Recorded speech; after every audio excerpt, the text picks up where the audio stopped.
શું તમે જાણો છો પતંગ કે જે આજે આપણે માત્ર આનંદ અને મજા માટે ચગાવીએ છીએ તેની શોધ યુદ્ધમાં વાપરવા માટે થઈ હતી? એવું કહેવાય છે કે પતંગની શોધ ચાઇનામાં મોઝી અને લુબાન નામના બે વ્યક્તિએ કરી હતી અને ત્યારે તેનો ઉપયોગ પવનની દિશા જાણવા, ઘણીવાર અંતર માપવા અને ક્યારેક ક્યારેક યુદ્ધમાં ડ્રેગન જેવા પતંગ ચગાવીને દુશ્મન સેનાને ગભરાવવા માટે થતી હતી. એ જ સમયે પતંગ મલેશિયા, ઇન્ડોનેશિયા અને હવાઈ જેવા દેશોમાં પણ અલગ અલગ ડિઝાઇનમાં બનાવવામાં આવતા હતા અને ધીમે ધીમે કરતા પતંગ આખા વિશ્વમાં પ્રચલિત થઈ ગયા અને આપણા ગુજરાતીઓને તો તેનો ચસ્કો જ લાગી ગયો. પરંતુ પ્રશ્ન થાય, પતંગ ઉત્તરાયણમાં જ કેમ ચગાવવાના? તો ઉત્તરાયણ એક એવો પર્વ છે કે જ્યારે સૂર્ય મકર રાશિમાં પ્રવેશ કરે છે અને આ સમયે સૂર્યની આરાધના કરવાના હેતુથી આપણે પતંગ આકાશમાં ચગાવતા હોઈએ છીએ અને સાથે સાથે ખુલ્લા મેદાન અને ધાબામાં પતંગ ચગાવવાથી આપણને વિટામિન ડી ભરપૂર માત્રામાં મળી રહે છે. હે ગુડ મોર્નિંગ ગાઈઝ, કેમ છો બધા? મજામાં ને? જય શ્રી કૃષ્ણ બધાને. આજના વ્લોગમાં આપનું હાર્દિક સ્વાગત છે. આજે સંક્રાંત કરવા માટે હું અમરેલી જવાની છું બિટ્ટુ પાસે અને જેનિલિયા અને જીયાન પાસે. તો ફટાફટ વહેલી ઉઠી અને બધી જ પપ્પાની રસોઈ બનાવી દીધી, નાસ્તો કરી દીધો, બપોરનું જમવાનું અને રાતનું જમવાનું બી બનાવી દીધું છે. તો હવે હું અમરેલી જઈશ. અમારા કાઠિયાવાડમાં એવું હોય કે જ્યારે સંક્રાંત આવે ને એટલે આમ તો અહીંયા બધા ખીહર કે એટલે એને ખીચડો આપવા માટે બહેનો દીકરીઓને જવાનું હોય. જેના મેરેજ થઈ ગયા હોય એને પિયર તરફથી ખીચડો આવે. એમાં કેટલા બધા ધન ધાન્ય હોય, ચીક્કી હોય, પોતાની શક્તિ અનુસાર બધા લોકો આપતા હોય. તો મને પણ બિટ્ટુ અને કાકાએ બહુ મસ્ત ખીચડો આપ્યો છે. મની તો આપેલા જ છે પણ કેટલી બધી અલગ અલગ પ્રકારની ચીક્કી, શેરડી, શું કહેવાય પેલું તલનું કચરિયું, બહુ બધી વસ્તુઓ લાવેલા છે. એની માટે બિટ્ટુ અને કાકાને થેન્ક યુ. ફાઇનલી હવે હું અમરેલી જવા માટે નીકળી ગઈ છું. જો મસ્ત બસ આખી ખાલી જ છે. ઉત્તરમાં લોહરી, પૂર્વમાં મકર સંક્રાંતિ અને દક્ષિણમાં પોંગલના નામે ઉજવાતો તહેવાર એટલે ઉત્તરાયણ. મકર રાશિમાં સૂર્યની સંક્રાંતિ એટલે મકર સંક્રાંતિ. સૂર્યના મકર રાશિમાં પ્રવેશ કરતાની સાથે જ કમૂરતાની સમાપ્તિ થાય છે અને નવા વર્ષ અને શુભ દિવસોની શરૂઆત થાય છે એટલે મકર સંક્રાંતિ. અને આ દિવસ પછીથી લોકો લગ્ન, મુંડન, કંઈ પણ એવા શુભ કાર્યની શરૂઆત કરે છે. અને હા, કહેવાય છે કે આ દિવસના જે કિરણો હોય છે તે આંખ માટે ખૂબ જ લાભદાયક હોય છે. એટલા માટે જ કદાચ મકર સંક્રાંતિનો તહેવાર ઉજવવામાં આવે છે. પણ એ કેવી રીતે કે સવારના 8 થી 10 વાગ્યા સુધી આપણે પતંગ ચગાવવાની, એટલે એ કિરણો આંખમાં જાય અને ખૂબ જ આપણને લાભ મળે છે. સેમ સંધ્યાકાળે ચગાવવાનો નિયમ હતો પણ આપણે શું કરીએ છીએ કે ગોગલ્સ પહેરીને ચગાવ્યા છીએ એટલે એનો લાભ લેતા જ નથી.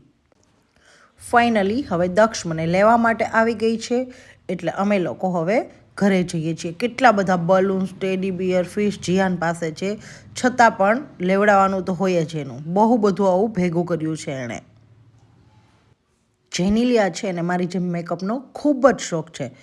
એટલું પરફેક્ટ બધું કરે. મને નેલ પોલિશ કરી દે છે એકદમ મસ્ત અને એમાં નેલ આર્ટ કરશે.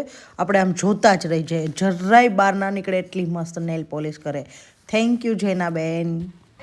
હવે અમે બિટ્ટુને ત્યાં કાઇટ ઉડાવવા માટે પહોંચી ગયા છીએ. જો બંને લવ બર્ડ્સ, કાંઈ ના ઘટે એના પ્રેમમાં. Touch wood. તો ફાઇનલી હું કાકાના ઘરે પહોંચી ગઈ છું સંક્રાંત કરવા માટે. તો ચલો બધાથી પહેલા હું તમને કાકીને મળાવીશ. કેમ છો કાકી? મજામાં ને? આઈ નો કાકી ઓલવેઝ ફાઇન જ હોય છે અને જો અમને જોઈને તો વધારે બહુ ખુશ થઈ મસ્ત મજા આવે છે. સંક્રાંત એન્જોય કરે છે અહીંયા કાકી. બહુ જ મજા આવે છે. ચાલો બધા અહીંયા આવી જાઓ ટેરેસ ઉપર, બહુ મજા આવે છે. ઈ મજા કરે છે. ચાલો તમને પણ બોલાવે છે તો નેક્સ્ટ ટાઈમ બધા જરૂરથી આવજો. મારી સાથે મારી સિસ્ટર બી આવેલી છે દક્ષ, તો હું તમને એનો ઇન્ટ્રોડક્શન કરાવીશ. ચલો દક્ષ કેવી છે આજે? હેપી છે કે નહીં એકવાર જોઈ લઈએ. ચલો હાય દક્ષ. હાય. કેવી છે ઉત્તરાયણ? આમ જો એકદમ હિરોઈન ની જેમ બની ઠંડીને બેઠી છે ને, ચશ્મા બસમાં કાંઈ ન ઘટે. રોજ આવી જોઈએ, લિપસ્ટિક રોજ કરી ને. આજ કેમ નથી કરી? આજે ખબર નહીં, પછી બપોર કરીશું. ઠીક, એટલે સવારે એને કંઈક બાધા છે. એટલે બપોર પછી કરવાની. Okay okay. ફાઇનલી જેની વેઇટ છે એને હું તમને મળાવવા જઈ રહી છું. જે મારો જીવ છે, જેના વગર મારા બધા જ તહેવાર અધૂરા છે. કદાચ તહેવાર ન હોય ની સાથે હોય ને એટલે મારે રોજે દિવાળી જ હોય અને બધા તહેવાર જ હોય. તો એવા બિટ્ટુ ભૈયાને હું તમને મળાવીશ. કેમ છો બિટ્ટુ ભૈયા?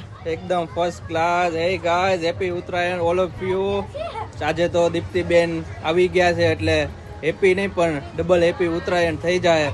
બધા જ જોવા વાળાને happy Uttarayan, safe Uttarayan. Okay guys, to be Yes. Continue for લોગ. ઘટે તો જિંદગી ઘટે, ભાઈ બહેનના પ્રેમમાં કાંઈ ન ઘટે. મોર વિડીયો કન્ટિન્યુ. ફાઇનલી બિટ્ટુને તો મળી જ લીધું છે. તો હવે આપણે કોને મળવા જઈ રહ્યા છીએ? સ્વીટ કૃષ્ણાને. અમારી કૃષ્ણા ભાભી છે ને, એકદમ હુર છે, મસ્ત પરી જેવી. તો હવે આપણે એમને મળીશું. हाय गाइस, तिल हम है और गुड़ आप, मीठा हम है और मीठा आप। साल के पहले त्योहार की हो रही है शुरुआत, तो हमारा फैमिली की तरफ से આપ સબકો હેપી મકર સંક્રાંતિ. ભાભીમાં આવી ગયા છે પતંગ ચગાવવા માટે. અહીંયા જો બિટ્ટુની ઘરે આમ બધા જ આવી ગયા છે અને ફૂલ્લી એન્જોય કર્યું. કેમ ભાભીમાં? તમે भी आओ एंजॉय કરવા બધા. Yes. હવે હું નોટિકલ દીશુ, જે મારી સ્વીટ સિસ્ટર છે, એમને તમને મળાવીશ. એ તમને વિશ કરશે. ચલો દીશુ બેન. Wishing you a festival that full of sweet surprises and wonderful moment. Happy Makar Sankranti. આજે અમને દીપુ દીદીએ સરપ્રાઈઝ આપી છે. ફૂલ એન્જોય કર્યો છે બધા જોડે. યે! મારી ઝેરોક્સ કોપી સેમ છોટે દીપુ. મારી જેનિલિયા છે. આમ જો ઝેરોક્સ છે ને. અને જેનિલિયા એટલી બધી શોખીન છે. તમે એકવાર એની હેરસ્ટાઈલ તો જોવો, આમ કાંઈ ન ઘટે હો. સુપર. એના હેર જો આટલા લાંબા છે. મારા શિવાભાઈ ખૂબ જ એક્સાઇટેડ છે. હાથમાં ફિરકી છે. બતાવો તો શિવા. જો એ તો ખાલી પતંગમાં ફિરકીમાં જ પડ્યો છે. આજ સવારથી આમ તો 3-4 દિવસથી આનું આ લાગે. ફાઇનલી પતંગ ચગાવવા માટે અમે રેડી છીએ. इधर खड़ी रहे फिर के पकड़ के કાટો ના જલ્દી કાટો ના. ये क्या सब्जी है क्या ये पतंग काटो काटो क्या પતંગ કાટીએ ના. अपा पहले उड़े न तो दे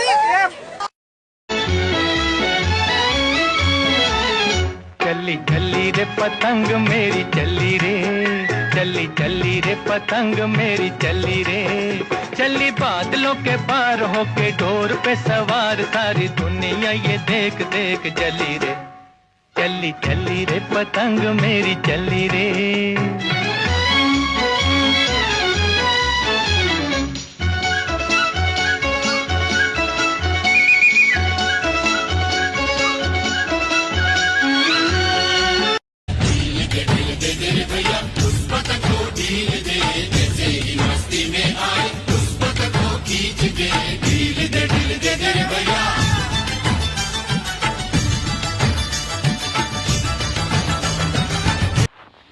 જેનિલિયા બેન ફિરકી પકડી પકડીને થાકી ગયા છે. એટલે મસ્ત નીચે બેસીને શાંતિથી ફિરકી પકડે છે. અને બિટ્ટુ ભૈયા જો એકદમ એન્જોય કરી રહ્યા છે. પણ અમારો જીયાન બેબી છે ને, કોઈને એન્જોય ના કરવા દે. બધાના હાથમાંથી પતંગો ખેંચી લે. અને એક વાત કહું, પતંગો ઉડાવવા કરતાં તો એણે કેટલી બધી પતંગો લૂંટી અને બીજાની પતંગમાં ખૂબ જ લંગર નાખ્યા હતા. આ જીયાન અને જેનિલિયાને જોઈને મને યાદ આવે છે, અમે લોકો જ્યારે નાના નાના હતા ને, ત્યારે મારી ફ્રેન્ડ દયા, ઉમા, અમે લોકો શું કરતા હતા ખબર છે? બધા મળી 1 મહિના પહેલાં કાર્બન પતંગ ત્યારે મળતી, બ્લુ કલરની, એને અમે કાર્બન કહેતા. એ ખૂબ જ ઉડાવતા હતા અને પછી જાતે જ બનાવતા હતા. કોથળી હોય ને એમાં સળીઓ લગાવી અને સેલો ટેપ ચોંટાડીને, એ પણ મસ્ત ચકતી હતી. અને હા, જીયાન જેમ લૂંટે છે ને પતંગ, એમ અમે પણ ખૂબ જ લૂંટતા અને લંગરિયા નાખતા હતા. તો જીયાનને જોઈને અમને અમારું બાળપણ યાદ આવી જાય છે. અને હા, આમ તો મજા ત્યારે જ આવે પતંગ ચગાવવા કરતાં બીજાની પતંગને લૂંટવાની. જીયાન સેમ કરે છે, એટલે મેં એનું નામ લૂંટે બાબા પાડ્યું હતું. લાસ્ટ સુધી મેં એને લૂંટે બાબા કીધું અને એણે ખૂબ જ એન્જોય કર્યું બીજાની પતંગ લૂંટી લૂંટીને. સાવ પાસેવાળાની અગાસીમાં ચગતી હોય ને તોય લૂંટી લેતો હતો. ચગતી પતંગ બધાની લંગર નાખી નાખીને લઈ લેતો હતો. એ જોઈને અમને અમારું બાળપણ યાદ આવી ગયું અને મારા બધા જ જૂના ફ્રેન્ડ્સને હું ખૂબ જ યાદ કરવા લાગી. અને હા, એ લોકો આ વિડીયો જોશે ને તો એ પણ કહેશે કે સાચી વાત છે, દીપુ આપણે નાના હતા ત્યારે કેટલું એન્જોય કરતા હતા. હવે તો આ લોકો કોઈ આવું એન્જોય કરતા પણ નથી. પણ અમે લોકોએ ખૂબ જ ઉત્તરાયણ અને બધા જ ફેસ્ટિવલની મજાઓ લીધી છે. શિવા ફૂલ મસ્કૂલ છે જો. ઓહો ઓહો, વાહ શિવા વાહ. શિવાને આવડી ગઈ તો વાહ શિવા વાહ. लपेट लपेट जानो लपेट लपेट जानो लपेट लपेट जानो लपेट जानो अली लपेट जानो. ઉત્તરાયણના દિવસે લોકો સૂર્યનારાયણની પૂજા કરે છે અને ખૂબ જ દાન કરે છે. ગાયોને ઘાસચારો નાખે છે, ગાયોને બાજરાની ઘૂઘરી કરીને જમાડે છે અને વર્ષનો આ ઇંગ્લિશ કેલેન્ડર અનુસાર પહેલો તહેવાર છે. સંક્રાંતમાં અમારે અહીં બધા ઊંધિયું અને જલેબી ખાય. એટલું મસ્ત ઊંધિયું છે, સુપર, એકદમ ટેસ્ટી. તમે શું ખાવ છો જરૂરથી કહેજો. એટલી મસ્ત શિયાળાની ઠંડી છે ઉત્તરાયણ, અને એમાં આ મમ્મીના હાથના બનાવેલા માવાના પેંડા ટેસ્ટ કરીને જોઈ લો. લઝીઝ, સુપર. સંક્રાંતમાં અમે લોકો ચણિયા બોર, પેલા નાના આવે ને, પછી મોટા બોર, પછી અલગ અલગ કેટલી બધી ડ્રાયફ્રૂટ, તલની, સિંગની, કોપરાની બધી ચીક્કી, બ્લેક શેરડી, પછી ગ્રીન લાડુ અને કેટલું બધું અલગ અલગ જીંજરા ઉપર લઈ જઈને હરેક વખતે ખાઈએ. તમે લોકો એવું કરો છો? જો કરતા હોય તો કોમેન્ટમાં જરૂરથી કહેજો. ભાભીમાં આલુ સેવ બનાવે એટલે આપણે આમ જોવું પડે. જો એક ડબ્બો ભરીને બનાવી છે. બાલાજીની તો શું આવે એની કરતા મસ્ત, ક્રિસ્પી એકદમ, અને ટેસ્ટ તો સુપર. ચાલો બધા મમરાના લાડુ ખાવા. હું ને જેનિલિયા શેરડી ખાવા માટે આવી ગયા છીએ. મને બ્લેક શેરડી પસંદ છે અને જેનિલિયાને ગ્રીન. તો અમે બંને અહીંયા શેરડી ખાવા માટે ટેરેસ પર આવી ગયા છીએ. એન્જોય જેનિલિયા. યસ. બહુ બધું મસ્ત નવું નવું જમ્યા અને પછી અમે લોકો થોડી વાર મસ્તી ચડી ગયા. એમાં બંને ભાઈ બહેન જોવો મસ્ત ફિશ લઈ લઈ અને મને હેરાન કરે છે. જીયાનભાઈની ફિશ તો વારંવાર ઘણી જવા દીધી એણે આવી રીતે. પાણીપુરી તો મારી ફેવરિટ છે, એટલે જ્યારે જ્યારે હું અમરેલી જાઉં ને ત્યારે પાણીપુરી તો ખાવાની જ એકદમ ઝક્કાસ. કાઠિયાવાડમાં એવું હોય કે મકર સંક્રાંતિ હોય ત્યારે બધા અલગ અલગ કઠોળ હોય એને પલાળી અને રાતે બધા ખીચડો બનાવે. હવે તો બજારમાં તૈયાર પણ મળે છે, પણ અમારે તો અહીં એવું હોય કે એમાં બધા જ કઠોળ હોય. જો હું તમને બતાવું, આવી રીતે જાર છે, પછી વાલ છે, બધી દાળ છે, બધું જ અલગ અલગ કઠોળ હોય. એને પેલું ખાયણી હોય ને એ બધાના ઘરે આમ નીચે પેલી ઓસરી કહેવાય ને એમાં હોય, અને પેલું સાંભેલું હોય ને એનાથી ખાંડે અને પછી એ ખીચડો બનાવીને એમાં સિંગ તેલ નાખીને ખાઈએ. આહા હા હા, મારી ઘરે તો હજી એ બને છે. તમારી ઘરે એવું હોય છે? એકદમ મસ્ત ગરમા ગરમ ખીચડો સિંગ તેલમાં ચોળેલો, પ્યોર સિંગ તેલમાં, અને એમાંય મોડું દહીં નાખીને ખાય. આહા હા હા હા.